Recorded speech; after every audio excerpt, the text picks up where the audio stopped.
السلام علیکم فرینڈز، کیسے ہیں آپ سب لوگ؟ امید کرتا ہوں کہ آپ سب لوگ خیریت و عافیت سے ہوں گے۔ دوستو میں ہوں محمد انعام اور آپ لوگ دیکھ رہے ہیں میرا یوٹیوب چینل ٹاپ 5 تھنگز۔ دوستو آپ تمام لوگوں سے گزارش ہے کہ میرے چینل کو سبسکرائب کریں اور ساتھ دیے گئے بیل آئیکن کو بھی لازمی پریس کریں تاکہ میں جو بھی ویڈیو اپلوڈ کروں اس کی نوٹیفیکیشن آپ کو بر وقت ملتی رہے۔ تو فرینڈز آپ لوگوں کا زیادہ ٹائم ویسٹ کیے بنا ویڈیو شروع کر لیتے ہیں۔ بسم اللہ الرحمن الرحیم۔ دوستو آج ہم آپ کو دنیا میں موجود 5 قدرت کے کرشموں کے بارے میں بتائیں گے۔ دوستو قدرت کا اپنا حیرت انگیز طور پر ایک عجیب و غریب طریقہ ہے جو اب تک بنائے گئے ہر انسانی چمتکار کو بھی پیچھے چھوڑ دیتا ہے۔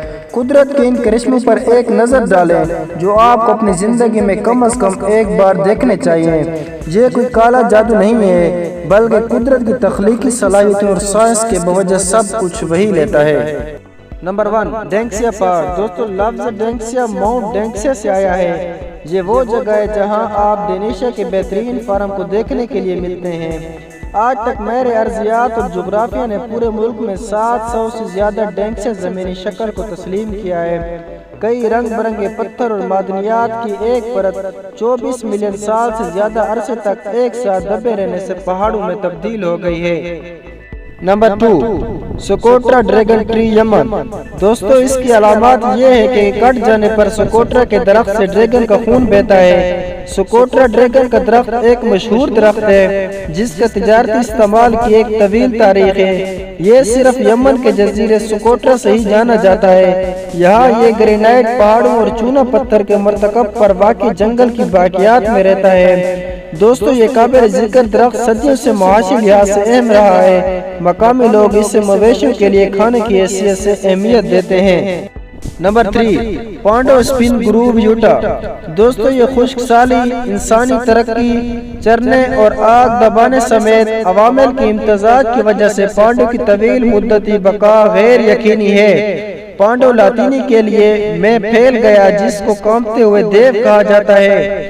دوستو پانڈو کا قبضہ 108 ایکڑ پر ہے اور اس کا وزن 6600 ٹن ہے۔ پانڈو کا بنیادی نظام کئی ہزار سال قدیم ہے جو پانڈو کو قدیم ترین مشہور جانوروں میں شامل کرتا ہے۔ Number 4، waterspout Florida. ایسا لگتا ہے جیسے آسمان اپنی سپر پاور کو پانی میں منتقل کر رہا ہے۔ دوستو واٹرسپاٹ بڑھتی ہوئی نم ہوا کے کالم گھوم رہے ہیں جو عام طور پر گرم پانی کے اوپر بنتے ہیں۔ واٹرسپاٹ بطور طوفان خطرناک ہو سکتا ہے اور 200 کلومیٹر فی گھنٹہ کی رفتار سے ہوا کی رفتار پیش کر سکتا ہے۔ دوستو پانی کی جگہ نسبتاً شفاف اور ابتدائی طور پر صرف ایک غیر معمولی نمونہ کے ذریعے دکھائی دیتی ہیں جو وہ پانی پر بناتے ہیں۔ نمبر 5، آئس کاریں جو کہ آئس لینڈ میں واقع ہیں۔ دوستو آپ کے آس پاس چمکتی برف کی دیواروں کے ساتھ برف کی چھت کے نیچے رہنے کے ٹھنڈک تجربے کے لیے کام کا سب سے حیرت انگیز ٹکڑا ہے۔ دوستو یہ کبھی کبھی اس کو کرسٹل غار بھی کہا جاتا ہے۔ آئس غار میں داخل ہونا ایسا محسوس ہوتا ہے جیسے حقیقت کو پیچھے چھوڑ کر کسی پریوں کی کہانی میں داخل ہو گئے ہوں۔ ہیرے کی طرف چمکتا ہوا نیلا نیلا اور کرسٹل واضح آئس غفاروں میں ایسی حقیقت ہوتی ہے جس کا تجربہ دنیا میں کہیں بھی نہیں ہو سکتا، صرف گلیشیئر کے جسم کے اندر ہی ہوتا ہے۔ تو فرینڈز یہ تھی ہماری آج کی ویڈیو۔ امید کرتا ہوں کہ آپ سب لوگوں کو پسند آئی ہوگی۔ مزید ایسی ویڈیوز کو حاصل کرنے کے لیے ہمارے چینل کو سبسکرائب کریں اور ساتھ دیے گئے بیل آئیکن کو بھی لازمی پریس کریں۔ ملتے ہیں کسی نیکسٹ ویڈیو میں، تب تک کے لیے اللہ حافظ۔